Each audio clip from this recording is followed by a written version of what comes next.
This episode of Nocturne was brought to you with the support of Audible. Audible has a huge selection of audiobooks, original shows, news, comedy, and more. You can listen while cooking, driving, or doing just about anything. Maybe check out The Portable Veblen by Elizabeth Mackenzie. This story made me laugh out loud multiple times, a truly welcome thing right now. It features a smart, quirky, non-materialistic woman, her brilliant fiancé, multiple neurotic and hilarious family members, and importantly, a squirrel. I have a thing for squirrels. In one of my favorite passages, the main character muses to the squirrel one night by a creek, quote, "I think a person ought to go sit outside every night of their life. How can it be good for us to miss this? We stay all closed up in our houses with light bulbs. This is so beautiful." Download this or another title. Audible is offering Nocturne listeners a free audiobook with a free 30-day trial. Just go to audible.com/nocturne, download a title, and start listening. Again, that's audible.com/nocturne.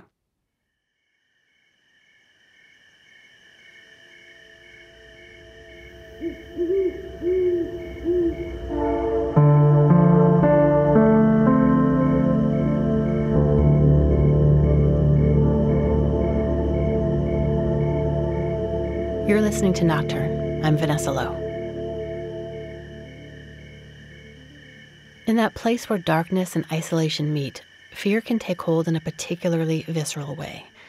When you're alone in the dark, every sense works overtime. It can feel like the darkness and the fear are interchangeable. One comes to represent the other, and it can paralyze you. There's a special place in my heart for stories like the one you're about to hear, about a boy who chose to walk straight into the dark and through his fear. My name is Stefan Peterson. I'm 22. We lived on a boat for 10 years, or 8 to 10 years, so I was like 10 to 18 years old. It was my parents, my sister, and myself. And then I lived on the boat for a bit longer by myself. And for the most part, we were just traveling around. We usually never stayed in the same place for more than a month. And that was our life. That became their life, despite the fact that neither of Stefan's parents had ever done any serious sailing. They had gone canoeing. My dad had built a few houses out in Colorado and BC, so he knew construction pretty well, which is how he built the interior of the boat. But sailing itself, we had never experienced before. They taught themselves to sail by reading books and watching educational videos. It was a huge leap, though, to move the four of them onto a sailboat full-time. It was a family tragedy that spurred Stefan's parents to take the leap. It's a bit of a long story, but my mom wrote a book about it. They both became very fearful after losing a daughter, and they found an old bucket list of theirs from when they were in college, and one of the things on that list was to travel the world on a boat, and they realized they hadn't done it because they had become very fearful. So the boat was 66 feet long, 25 feet wide. So I slept in the left hull, and my sister slept in the right hull. It was basically about 12 feet long, small hallway that would then lead up to a double bed. And the hallway was about maybe 3 feet wide, and that was our room. We also had a desk in there. The bed was positioned parallel to the hallway, and you'd jump up onto it. And it was kind of small compared to other rooms, but we enjoyed it. And my parents had their own bedroom as well. We had a fairly large kitchen, considering boat size, and dining area as well. They were both, it was open area, dining area, and kitchen, so they were pretty much in the same room. Stefan and his sister had been homeschooled before moving onto the boat, and his parents continued that as they sailed around the world. It was difficult, like there are a lot of distractions. Sometimes not enough distractions though, but you're spearfishing, you're seeing new places, you're going on day trips into the countryside, and it's all very sightseeing-esque, and it's pretty fun. We did the whole east coast of North America. To our knowledge, we're the first power catamaran to cross the Atlantic Ocean. And we did the whole Mediterranean. We anchored in the Caribbean for many months, and island hopping, abandoned islands, and we would just spearfish and just sleep out in the middle of nowhere. While he loved the experience of living and traveling on the boat, there were definitely challenges, including feelings of isolation. When you feel emotionally alone and then the physically alone kind of combine, they heighten each other. I was depressed at the time because I didn't have any peers.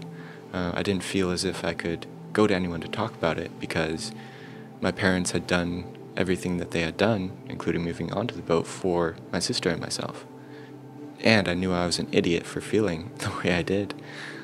I knew that it was a once-in-a-lifetime experience. Nights on the boat made a deep impression on Stefan. The nights were very different at different times. Sometimes it'd be cloudy and you wouldn't be able to see a single thing in front of you. Other times the moon would be out and there'd be no clouds and you could see like it was daytime. You could see the reflection of the moon like it was a mirror on the water, and you could see the Milky Way as if it was clear as day. It's funny, sometimes, largely you just hear the bow wake and the bow cruising through the water, but occasionally you'd hear some splashes, and that could be dolphins or it could be flying fish, and sometimes the flying fish would jump out of the water and land on your deck. One time in particular I was sleeping and a flying fish came up and hit me in my face and started flapping around in my lap. There'd be shrimp that would come up onto the deck. We'd see dolphin. We'd have huge pods of them, bottlenose, and they'd just swim at the bow, kind of dancing with each other and the bow wake. The Northern Lights, it was amazing because there was no light pollution. It was really clear. It looked as if there's a huge octopus in the sky and its tentacles were green and purple and it was waving them around. We could see a bit of the Milky Way at the time, and the two mixed together and were pretty extravagant. Feel pretty small. We felt pretty small a lot of times on the boat. When you realize that the closest land is 200 miles away and that there's no one around for 200 miles. We felt pretty small, and then you see the stars and you think that there's no other habitable place except for this place in millions of miles. It gives you that perspective. Against all the odds, we do exist, and I think that's an amazing thing. We would do overnight voyages maybe every other month, and sometimes they'd range from 2 to 4 nights. And when I was doing the overnight trips, there's a lot of time to think.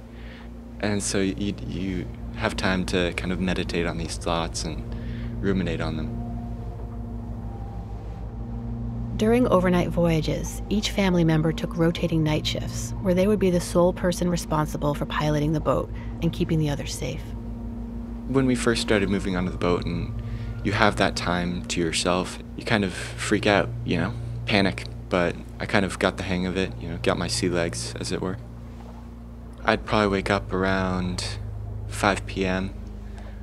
and my alarm would go off and I'd lazily slip out of bed, the engine room going just behind my cabin door, and I'd walk past it, walk up the stairs, and my mom or my dad or my sister would be there for me to relieve them, and I'd hop in the chair, and the bolts never really were secure on that thing, but you'd hop in and it'd kind of wobble a bit.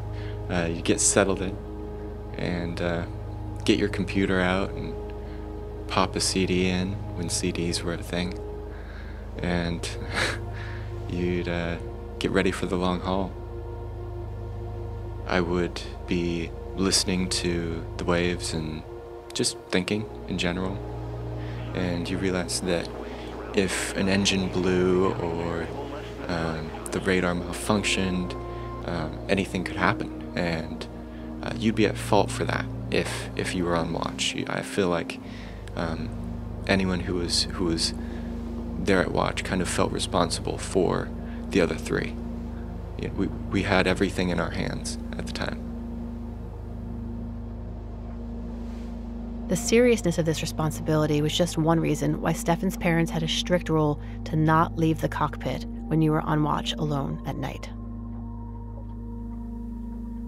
I think part of the reason why they told us to never go out of the cabin was because they lost a daughter before I was born, and so they were pretty fearful of that as well.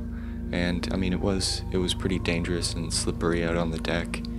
The non-skid surface that we had on the floor was pretty worn from use, and so the spray lands on it and it gets pretty slippery. And no one would be around on the pilot chair to keep watch. I tried to keep my eyes off the horizon as much as possible, but we would have a radar that kind of stripped the mysticism of the night and would show any blips, and it would show our course and course corrections that we'd have to make at certain times. We'd be concerned about other boats, storm surges that were in the area, and in shallow water we'd be concerned about running aground. There was another big concern for whoever was on night watch.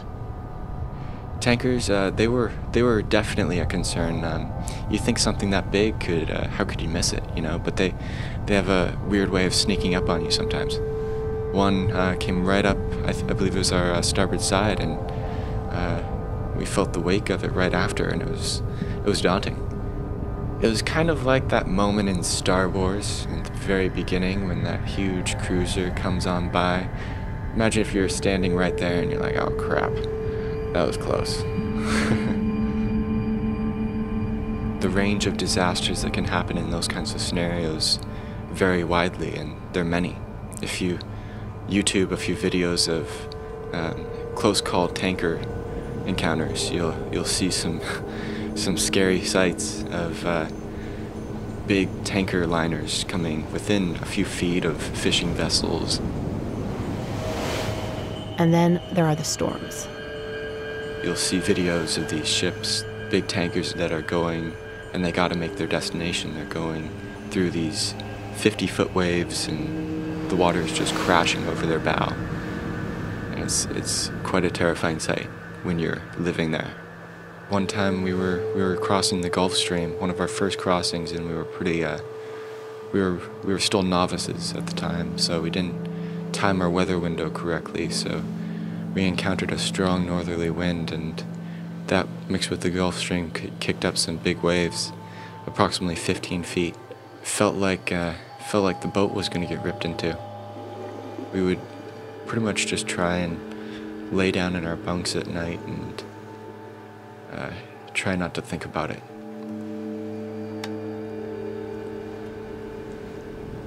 When you can't see, anything can happen, I guess, right? When we were docking one time in Malta, there was a huge storm. The boat was pounding against the dock. It was really slippery. My dad tried to jump between the boat and the dock, and he slipped and fell in between the boat and the dock. The boat was pounding up against the dock, and luckily he timed it somehow just right where he fell in between the slams, and there's a little gap down at the bottom of the boat where the boat wasn't touching the dock, and he managed to squeeze in there and get out from that. Stefan grappled with a fear of the dark long before living on the boat. Before we moved on the boat, the fear was present, and even when we would leave the boat and I'd stay the night somewhere else, I'd still experience it. My imagination would kind of get away from me, and I'd see horrors kind of that no one else would see. I would see images of faces and all kinds of things. And the darkness, my imagination had a very good handle to grab onto in the supernatural realm. And so, like, evil things were out to get me, and that I was in peril, and that I couldn't escape being caught by demons or whatever things I could come up with in my mind. I didn't know how to deal with them at all, so I would just kind of wait the night out. I just soldiered through. I kind of felt like my fear was something I had to deal with myself, and that I couldn't go to other people for help. And I kind of felt that way for a while. When it came time for Stefan to do night watches on the boat, his fear took on new power. It wasn't so easy to soldier through. We would do overnight voyages maybe every other month, and sometimes they'd range from 2 to 4 nights. They were the worst because, at least at first, because I had all that time and the darkness was literally surrounding me, and I couldn't get away from it, and I had nowhere to go. So it was kind of like I was trapped by my own circumstances. I'd be all alone, and our big windshield would just open up into darkness, unlight polluted, unfiltered darkness. We would have like a captain's chair that would be positioned in front of the radar and all the instruments that we would be taking our logs down on, and it'd be also right in front of the windshield of the boat, so we'd have basically 180-degree view out in front of us. Stefan's fear transformed from faces or demons to the real calamities that could occur out at sea, and then to more existential concerns. I think my fear of the dark centered around the potential for horrible circumstances to transpire and horrible things to happen, and how you can never know what's going to happen. And I think the darkness embodied that for me. I think I was really afraid of maybe being alone, because I think the night, it revealed to me how alone we really were out there, and I didn't have anyone at that moment. One night, as the darkness overtook him, his relationship to his fear began to shift. I was angry. I was angry at myself for being afraid, and eventually I think the anger just overrid the fear. I was sick of it. I was just kind of running through all of my nights of fear and anxiety and all the energy that I had expended on it, and I was sick of it. I was mad at myself for being unproductive and not solving the issue when I could have, and I was shifting in my seat as the anger kind of took over the anxiety, and I became fed up with my stagnancy, I guess, in the moment. Finally, he'd had enough. Stefan began to walk toward his fear. I decided to confront it. I think I was looking at my mom. She had a huge fear of the unknown, and the water embodied that for her. And her process of mitigating that was to move on to a boat. And so I thought that I could do something similar by embracing the night. I was probably 13 or 14. It was fairly calm, and I didn't see any boats on the radar, so I had no other course corrections to make for the night. It was kind of weird and eerie. You're sitting there all alone, and you can't really hear anything, and I kind of just got fed up with being afraid, so I did something that my parents told me I should never do. I opened the door, and as I opened the door, it kind of seemed as if the darkness was more aggressive than the light itself. It came in and penetrated things like you would imagine light does. I was stripping myself of all of my attempts to control my environment. You know, the artificial lights, the computer, the music, the distractions. There wasn't a moon that night, and it was just pitch black. So we had 2 wing decks, and those are decks that go down the side of the boat on the outside, and they lead up to the bow, the front.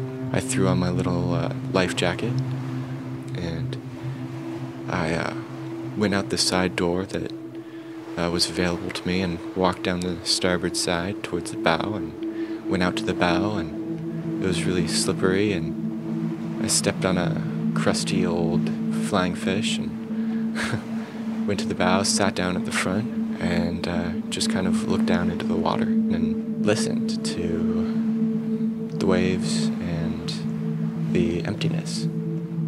And I kind of just accepted my fate and was enveloped.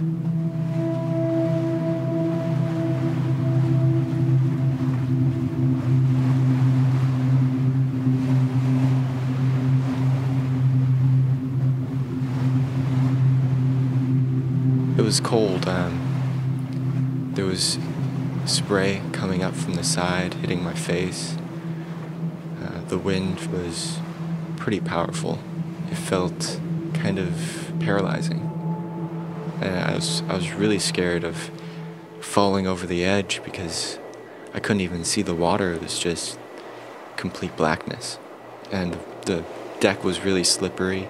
I could have taken a nasty tumble. Stefan sat in the cold, dark wind and felt around the inside edges of his fear. My fear kind of was dull. Significant, but dull.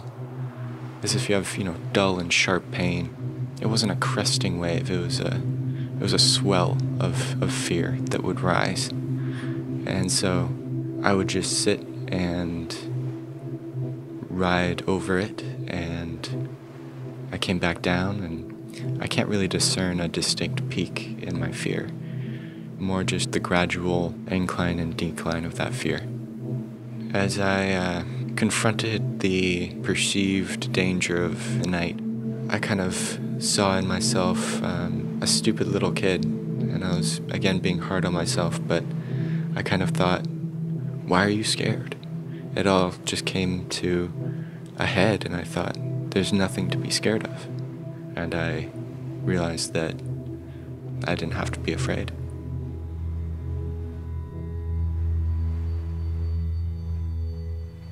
I kind of felt empowered as I lost my anger and felt free. I had always known that there was nothing to be scared of, but I hadn't experienced it. I hadn't understood it until that night. A fair amount of time had passed by this point, with Stefan outside the cockpit on the slippery deck. To my shame, probably about an hour. I left my post for an hour. That's a long time. I was at the bow, I was looking at the horizon, so I had a good view of things that were coming, and so I was well informed of the environment around me, but still, you should be prepared for any scenario. So I stood up, and I kind of just stood there for a few more seconds, letting the moment sink in. I felt very calm after I came through my fear. I felt like I had exhausted all emotional energy. I felt very satisfied. And I walked back through the dead flying fish overboard and walked back in to the cockpit and I felt free at that point. There was a shift. It was a radical shift. My fear was obliterated. It no longer existed. Somehow something changed. I'm not sure what exactly it was in my psyche, but I never was afraid of the dark again after that night.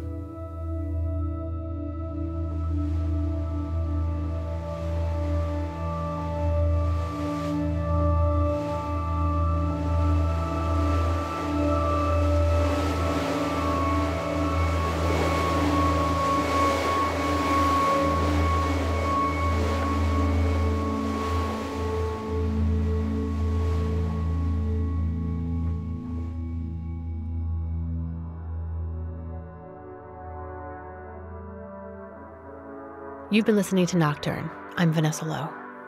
Nocturne is produced by me and was created by myself and Kent Sparling, who also composed the theme music. Thank you to Stefan Peterson for sharing his story. His mother, Kim Peterson, wrote a book called Charting the Unknown, Family Fear and One Long Boat Ride. You can find a link at nocturnepodcast.org in the notes for this episode. Thanks to Audible for supporting Nocturne. For a free audiobook with a 30-day free trial, go to audible.com/nocturne. Huge thanks to Aubrey Ralph for additional sound and production help on this episode. Thank you if you support Nocturne on Patreon or PayPal. If you haven't yet, you can go to nocturnepodcast.org and click Donate at the top of the page. Nocturne is proud to be a member of The Herd, an audio storytelling collective. Find out about all the shows in The Herd at theherdradio.com. That's HEARD. Thanks for listening.